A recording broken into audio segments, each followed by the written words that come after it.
C'est avec un réel plaisir et un grand honneur que je prends la parole aujourd'hui à l'occasion de cette conférence consacrée à la transition écologique et à la thématique de l'empreinte carbone et aussi aux solutions de la cuisson propre. Thèmes qui s'inscrivent dans le cadre de l'édition 2026 de la quinzaine de l'environnement. Cette conférence intervient dans un contexte mondial marqué par des changements profonds.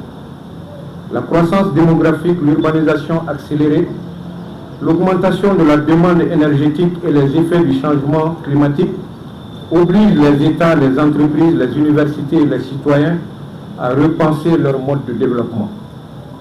Selon les estimations internationales, plus de 80% de l'énergie consommée dans le monde provient encore des combustibles fossiles. Chaque année, plusieurs dizaines de milliards de tonnes de dioxyde de carbone sont rejetées dans l'atmosphère, contribuant au réchauffement climatique et à la dégradation des écosystèmes.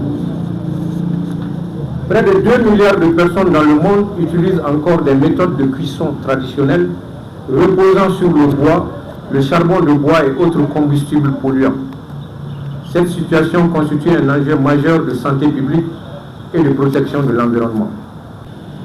En tant qu'institution financière, nous sommes donc conscients que notre rôle ne se limite pas uniquement au financement de l'économie. Nous avons également le devoir d'accompagner les transformations qui permettront à nos sociétés de construire un avenir plus résilient, plus inclusif et plus respectueux de notre environnement. C'est dans cet élan que nous avons l'honneur de vous ouvrir de façon respectueuse nos portes pour une visite de nos installations solaires au sein de notre siège ici à Bolibana. Monsieur le secrétaire général,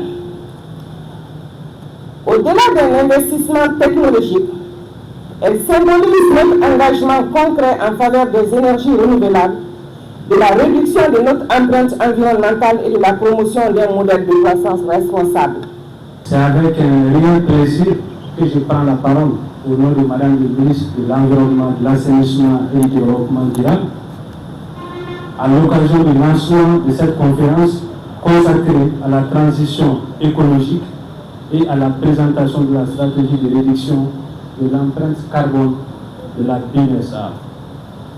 Je voudrais tout d'abord saluer l'initiative de la Fondation Santé et Environnement et de la BNSA qui ont choisi de réunir des acteurs publics, privés et de la société civile autour d'un enjeu qui nous concerne tous. Il s'agit évidemment de la construction d'un modèle de développement plus respectueux de l'environnement et plus durable pour les générations futures. Cette rencontre intervient dans un contexte particulièrement symbolique, comme l'a rappelé les prédécesseurs, marqué par la célébration de la 27e édition de la quinzaine de l'environnement, qui constitue, il faut le dire, un cadre privilégié de mobilisation des acteurs publics, privés et citoyens, autour des enjeux du développement durable, la résilience climatique et la transition écologique.